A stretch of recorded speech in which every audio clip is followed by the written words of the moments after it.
Hi guys, well yet again it's only one of us, it's weekly wrap time.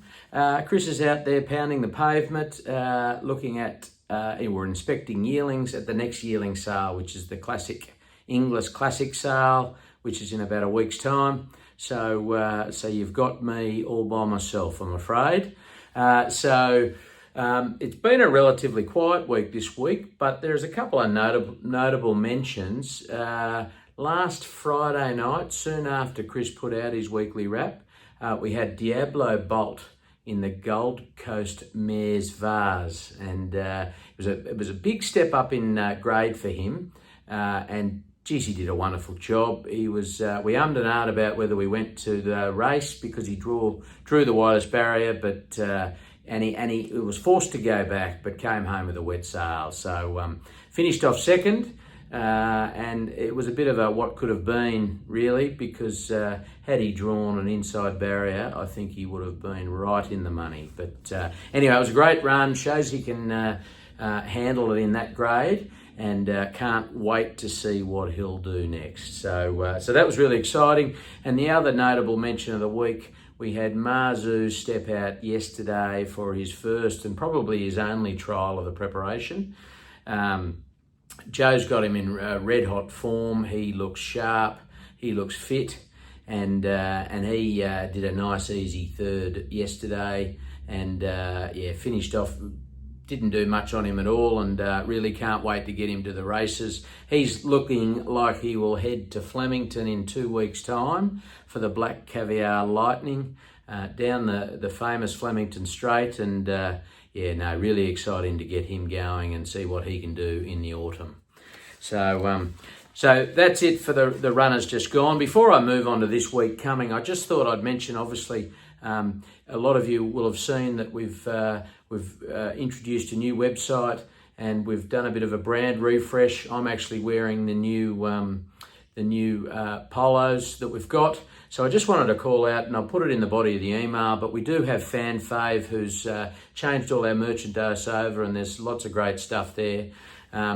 Also wanted to mention we've gone into partnership with Budgie Smuggler. So also in the body of the email, there'll be a link to Budgie Smugglers, and love you to get involved there. Chris, I wanted Chris to be the model for Budgie Smuggler, but that's why he wouldn't come in today. Look, whether it's the trend these days, whether it's for your kids, grandkids, yourself, your partner, they've got lots of different things. They've got swimmers, they've got bucket caps, towels. So have a look at that, and they'll only have it up on their website for 3 or 4 weeks, and so get involved now if you're keen, and hopefully we can see a few of those on the beach in the future. But moving on to this week, on Monday we have Firm Agreement stepping out for his first trial of the preparation. He's a last start place getter in Group 1 company. At only his 4th start, so really excited to see what he can do this preparation.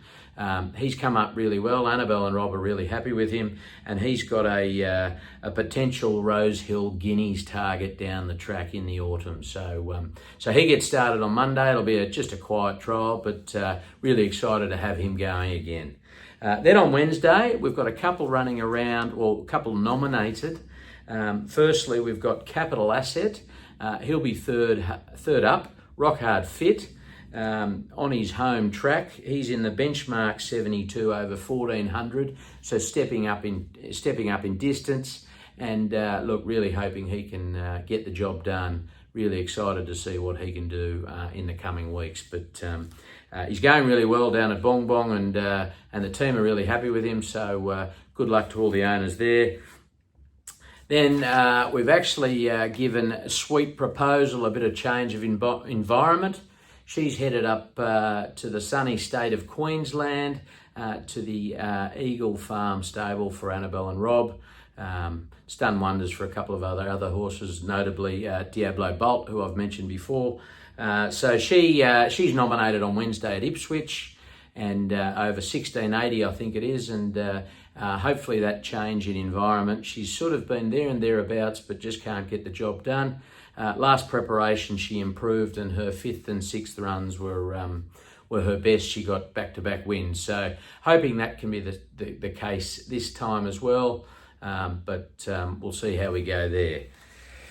So that's it for the horses running around. As I said, it's a bit quiet couple of weeks. Hopefully it's going to ramp up over the autumn. But if I move on to red hot tips, Chris started the year well with our tipping. He got one last week, 1 from 2 last week. He got Golden Boom, who he was very confident about. And for him, pretty good odds at 350. So well done, Chris.